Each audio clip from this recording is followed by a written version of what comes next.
കുഞ്ഞിൻ്റെ പഠിത്ത കാര്യമാവട്ടെ, പ്രൊഡക്ഷനാവട്ടെ, ഡിസ്ട്രിബ്യൂഷനാവട്ടെ എന്ന് വേണ്ട. ഓഫ് കോഴ്സ് രാജു അതിൻ്റെയൊക്കെ ചെയ്യുന്നുണ്ടെങ്കിലും രാജുവിന് സമയം തികയുന്നില്ല. അയ്യോ അതെന്റെ മോൻ തന്നെ. അത് ശരി, ആരാ സ്മാർട്ട്? എന്റെ മോൻ സ്മാർട്ടാ, അതാ കൂടെ വന്നത് ഭാര്യയായിട്ട്. അയ്യോ അതാ ഞാൻ സത്യം. She is very smart. എല്ലാ കാര്യങ്ങളും ഒറ്റയ്ക്ക് മാനേജ് ചെയ്യാൻ മിടിക്കുക ആണ്. പക്ഷെ ഒരു കാര്യം പറഞ്ഞേ, സുപ്രിയ ഭയങ്കര പൊസസീവ് ആണെന്ന്. അതെ. അങ്ങനെ എങ്ങനെയാ തോന്നിയത് മല്ലിക? അങ്ങനെയല്ല, നമുക്കറിയാമല്ലോ. അപ്പോൾ ഞാൻ, എൻ്റെ ഭർത്താവ്, എൻ്റെ കുഞ്ഞ് എന്നൊക്കെ പറയുന്നത് അദ്ദേഹത്തിൻ്റെ ഒരു സാമ്രാജ്യമോ. അവിടെ കടന്നു കയറി ആക്രമിക്കാനൊന്നും ആരെയും സമ്മതിക്കുന്നില്ല. അത് എൻ്റെ സ്വഭാവമാണ്. എന്താ അമ്മയ്ക്ക് ഞങ്ങളുടെ കൂടെ വന്നത്? വേണ്ട, എനിക്കിതാ ഇഷ്ടം. എല്ലാ 2 മക്കളും കൂടെ വിളിക്കും, വാമ്മേ വാമ്മേ വാമ്മേ. ഞാൻ പറയടാ, രാവിലെയൊക്കെ രാത്രിയിലൊക്കെ നിങ്ങൾ ബർഗറും കുന്തവും കുടച്ചക്കറൊക്കെ വാങ്ങിച്ച് തിന്നുമ്പോൾ 2 ദോശ ഇട്ട് തരുമോ അത് ഞാൻ ചോദിക്കാൻ നിൽക്കണ്ടേ? വേണ്ട, ഞാൻ എൻ്റെ ജോലിക്കാരും ഒക്കെ ആയിട്ട് എല്ലാവരും എനിക്കുണ്ട് അതിൻ്റെ സെറ്റപ്പുകളൊക്കെ. അതാണ് സന്തോഷം. നിങ്ങൾക്ക് എപ്പോൾ അമ്മ ഉണ്ടാക്കുന്ന ആഹാരമാണ്, അപ്പോൾ ഇങ്ങോട്ട് പോരും. ഒരിക്കലും ചെന്ന് നിൽക്കില്ലേ മല്ലികാന്റി അവരുടെ അടുത്ത്? ഇതുവരെ പോയി അങ്ങനെ നിന്നിട്ടില്ല. പക്ഷെ കാലത്തോട്ട് വൈകിട്ട് വരെ ഇരിക്കും, സിനിമയൊക്കെ കാണും. തിരിച്ചു രാത്രി നേരം വെളുത്ത് എഴുന്നേൽക്കുമ്പോൾ നമുക്ക് നമ്മുടെ വീട് തന്നെ സ്വർഗ്ഗം. അടിപൊളി അടിപൊളി. അപ്പൊ നെക്സ്റ്റ് പിക്ചർ നമുക്ക് നോക്കാം. 3 പേരായിട്ടുണ്ട്. പൂർണിമ. അയ്യോ പൂർണിമ ഈ ക്ഷീണിക്കുന്ന മുഴുവൻ ഈ ജോലിയാണ് കേട്ടോ. കുറെ നേരം അറിയാമല്ലോ, ഒരു പൊട്ടിക്കൊണ്ട് അതിന്റെ പുറകെ.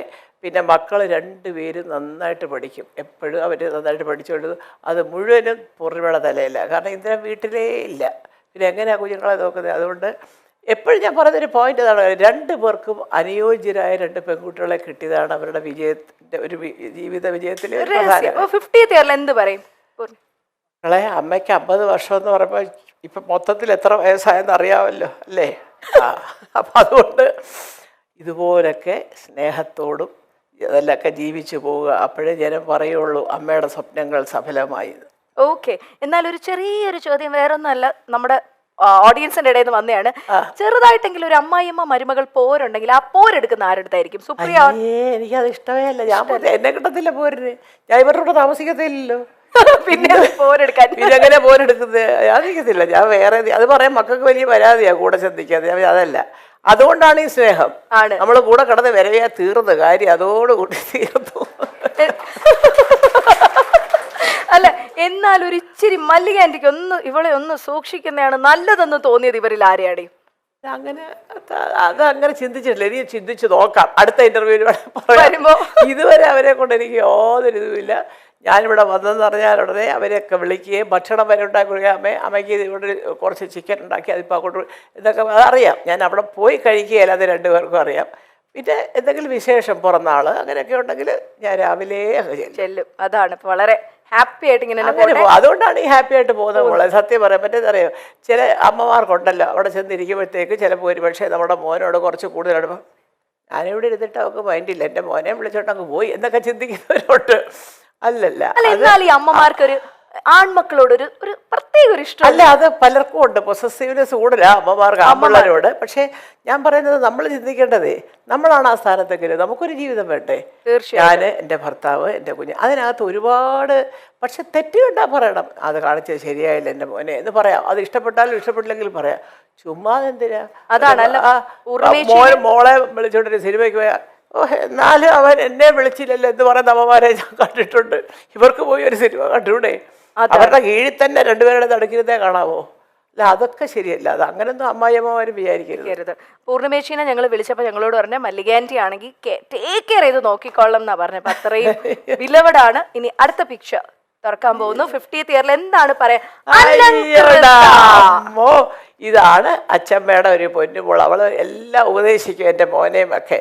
സത്യം ഒന്നും അറിഞ്ഞോണ്ടതല്ല, പക്ഷെ പറയുന്നതൊക്കെ ഭയങ്കര സെൻസിബിളായിട്ടാണ്. അവളൊരു ദിവസം എടുത്ത് ചോദിക്കുക, ക്രിസ്മസ് ഹോളിഡേയ്സാണ് അച്ഛമ്മ, why can't you come and stay with us for 1 week? ഞാൻ അല്ല മോളെ, ഇത് 4 വീടിന് അപ്പുറത്തല്ലേ എൻ്റെ പൊന്നുമോള് താമസിക്കുന്നത്, മക്കൾ ഇഞ്ഞ് പോയി സ്കൂൾ അടയ്ക്കുമ്പോൾ. അപ്പം ഞാൻ എന്നിട്ട് പറയടാ, ഇത്രയും കാലമായി, ഒരാഴ്ച അവധിയുണ്ട്, ഇഞ്ഞ് പോരമ്മേന്ന് നിങ്ങൾ വിളിച്ചിട്ടുണ്ടോ? കണ്ടോ അവ പറഞ്ഞു. ശരി, ഞങ്ങൾ വിളിച്ച അമ്മ വരുമോ? ഞാൻ എന്നാലും അത് അവൾ ആരും പറഞ്ഞു കൊടുക്കാതെ ഇപ്പം തന്നെ വന്നപ്പോഴത്തേക്ക് എന്തെങ്കിലും രാജു ചുമ്മാ. അപ്പം പണ്ട് ഇതുപോലെ രാജു കയറി വരുമ്പോൾ ഇങ്ങനെ അമ്മ എന്നെ വഴക്ക് പറഞ്ഞു, ഡാഡ എന്നെ വഴക്ക് പറഞ്ഞു എന്നൊക്കെ പറയുമ്പോൾ ഞാൻ ചുമ്മാ എങ്കിലും രാജുവിനൊക്കെ ഇതിനാടാ കുഞ്ഞിനെ വഴക്കോ അപ്പോൾ അവൻ ചുമ്മാതാവേ ഞാൻ ഒന്ന് പറഞ്ഞതെന്ന് പറയും. പിന്നെ അവൾ വരുമ്പോൾ എങ്ങനെ അറിയാം, കഥ കഴിഞ്ഞിട്ട് കയറുമ്പോഴേ എന്നെ വഴക്ക് പറഞ്ഞു ചുമ്മാതാ. അപ്പം അവിടെ ധാരണ ഒരടിയെങ്കിലും കൊടുക്കണമെങ്കിൽ അച്ഛമ്മയുടെ ഒരു സഹായം വേണം. അല്ല അപ്പൊ എന്ത് പറയാ, അലങ്കൃതയോട് എന്ത് പറയും? അലങ്കൃത അച്ഛമ്മയുടെ തക്കുടുവാണ്. I know that she is a very intelligent girl. Keep going മക്കളെ, മിടുമിടുക്കിയായിട്ട് വരും എൻ്റെ മോള്. അത് അച്ഛമ്മയ്ക്ക് അറിയാം. അപ്പൂപ്പൻ്റെ എഴുത്തും വായനയുണ്ട്, അച്ഛൻ്റെ മിടുക്കുണ്ട്, അമ്മയുടെ മിടുക്കുണ്ട്, എല്ലാം കൂടെ ഒരു കോമ്പിനേഷനാണ് അലങ്കൃത പൃഥ്വിരാജ്. അപ്പോൾ അതുകൊണ്ട് എല്ലാ അനുഗ്രഹങ്ങളും അതേ ഉള്ളൂ പറയാൻ. കൂടുതൽ എന്താ പറയാനാ, 8 വയസ്സാവാൻ പോകുന്ന കുഞ്ഞിനോട്. ഇനി ഒരു പിക്ചറും കൂടെ ഉള്ളൂ, എന്താണെന്ന് നോക്കാം. 50-ാം വർഷത്തില് എനിക്ക് തോന്നുന്നു ഏറ്റവും കൂടുതൽ മല്ലിക ആന്റി ആ 50th ഇയറിൽ മിസ് ചെയ്തത് സുഖേട്ടനെയാണോ?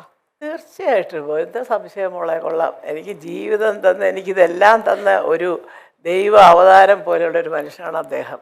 അദ്ദേഹം ഇല്ലാതെയൊക്കെ ഇതിങ്ങനെ കൊണ്ടുപോകുന്നത് ഒരുപാട് കാര്യങ്ങൾ ഞാൻ സഹിക്കുന്നുണ്ട്, പക്ഷേ അത് പുറത്ത് പറയുന്നില്ലെന്ന് മാത്രം. എനിക്കിങ്ങനെ ഒരു ജീവിതം കിട്ടുമെന്ന് സ്വപ്നത്തിൽ പോലും ഞാൻ വിചാരിച്ചല്ല. അതും ആ ഒരു കഷ്ടപ്പാടുമില്ലാതെ ജീവിതം മുമ്പോട്ട് കൊണ്ടുപോകാനായിട്ട് എല്ലാം തയ്യാറാക്കി വെച്ചിട്ട് കറക്റ്റായിട്ട് പോയ ഒരാളാണ് അദ്ദേഹം.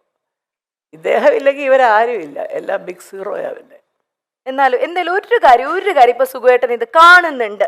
മല്ലികാന്റിയുടെ മല്ലികാന്റി പറഞ്ഞു ഞാൻ കാണാറുണ്ട്, സംസാരിക്കാറുണ്ട് എന്നൊക്കെ പറഞ്ഞു. വീട്ടിലിരുന്ന് പറയാറുണ്ട് മക്കളോട്, എന്നെക്കാട്ടിൽ നല്ല ആർട്ടിസ്റ്റാണ് നിൻ്റെ അമ്മ എന്ന്.